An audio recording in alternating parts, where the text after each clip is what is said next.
Yesterday, we talked about the tragic passing of Joy Reid's show on MSNBC, and I explained why I'm personally heartbroken by the news, mainly because we now lose all the content that her show provided to lazy right-wing podcasters like myself.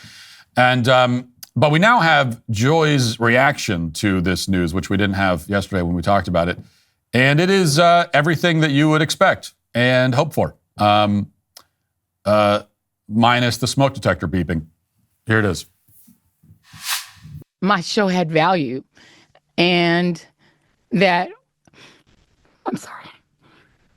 that what I was doing had value. And in the end, I try not to cry on TV. And this is kind of like me on TV, so I apologize. And that it mattered. I see Karen is there, and she's been texting me as well. And so what I will just say is that in the end, thank you. Where I land is that the moment of guilt that I felt, that I went hard on so many issues, whether it was the Black Lives Matter issues of a young baby or a mom or a dad that was killed, or when we opened up people's eyes to the fact that Asian Americans were being targeted and not just Black folks, or went hard for immigrants who've done nothing but come to this country like my parents did and try to make a life and defended them. Or whether we've talked about what the president is doing that is subversive to the Constitution, that is injurious to our liberty, defending books that people find inconvenient, that Nicole Hannah-Jones put into our spirit, that we need to understand 1619 as the real founding of this country, whether it's talking about any of these issues, and yes, whether it's talking about God. That's enough. She says, well, I talked about Black Lives Matter, the Black Lives Matter issue of a young baby, or no. Then she quickly moves on to, or a mother, because that's actually the one you specifically don't talk about, the fact that the life of a baby matters. That's the one. That's actually the one category of person, Joy, that you leave out. Is that. But anyway, she's devastated. She's crying on camera. No dignity, no sense of decorum or self-respect. And in case anyone out there would make the mistake of feeling any pity for this woman, remember that she mocked many times what she calls white tears. She has a total contempt for white people, in particular white women who cry. She talks about white tears. So I guess these are, using her sort of phrasing, her terminology, these are Joy Reid's black tears. Is that how can I say that I'm tired of Joy Reid's black tears? Am I allowed to say that? That only goes one way, of course, right? But even aside from Joy's racism and hypocrisy and the double standards and all that, it's just gross and pathetic to cry like this. It's one thing to cry publicly over some tragedy, some national tragedy that's befallen the nation, but to cry over your show getting canceled is disgusting. It's grotesque. And speaking of grotesque and pathetic people, Rachel Maddow took to the air on Monday night on her own show to call out her network for racism, for firing Joy Reid. Listen. An even bigger programming change is at 7 p.m. Eastern, where Joy Reid's show, The Reid Out, ended tonight.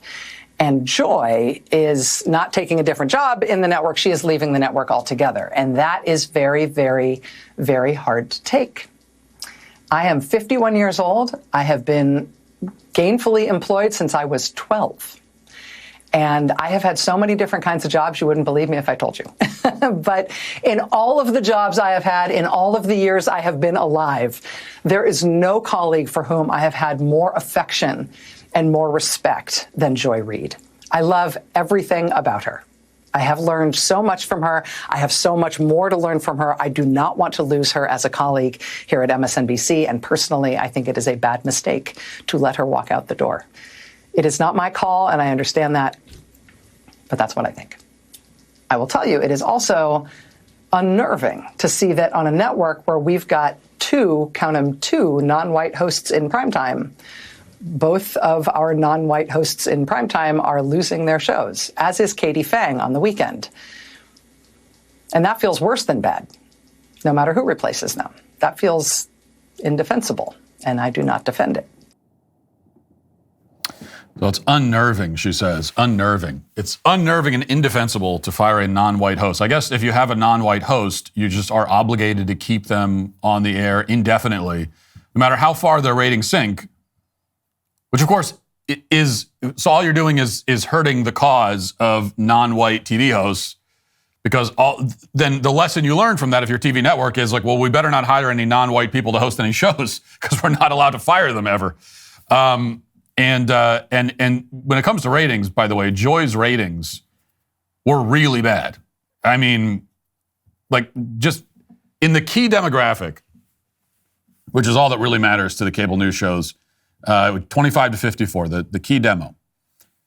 Guess how many people in like the last week of her show, how many people on average tuned in that demo?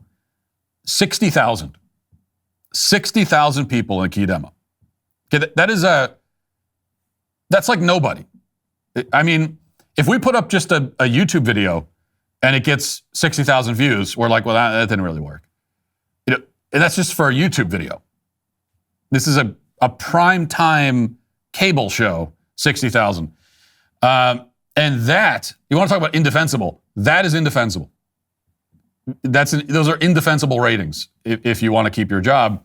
But Maddow says that they're morally compelled to keep the show on the air, I guess. Even if it gets 0 viewers, it should still stay on as again, a kind of like welfare system, I guess. Never mind the fact, and you know, the thing that makes, of course, making this about race is so absurd for every imaginable reason, but the show is being replaced, apparently, by another show that is hosted by 3 people. 2 of them are black. So Joy Reid is being replaced not just with 1 black person, but 2. And yet it's still somehow racist to fire her. And also when Maddow says that, well, we only had 2, count them, just 2 non-white hosts in primetime. Well, primetime is 4 hours. So that's 50% of the slots go to non-white people. That means that non-white hosts are overrepresented on MSNBC. You know, by per capita, if you're judging by population metrics, there are too many non-white hosts on MSNBC, not too few. Not that I'm looking to defend MSNBC, of course. I'm perfectly happy to see the network get eaten alive from within. It's a lot of fun to see that, as always. But it just goes to show that the left is not free of, and will never be free of, this kind of racial insanity that has defined it for so long. I know we talk about wokeness being dead, and it is certainly on the run. It's backed into a corner. It has been losing battle after battle, but it's not actually dead, because, look, if Joy Reid could be fired for having abysmal ratings and nobody on the left, nobody prominent on the left, made it about race, then that would be a pretty clear sign that wokeness is basically dead.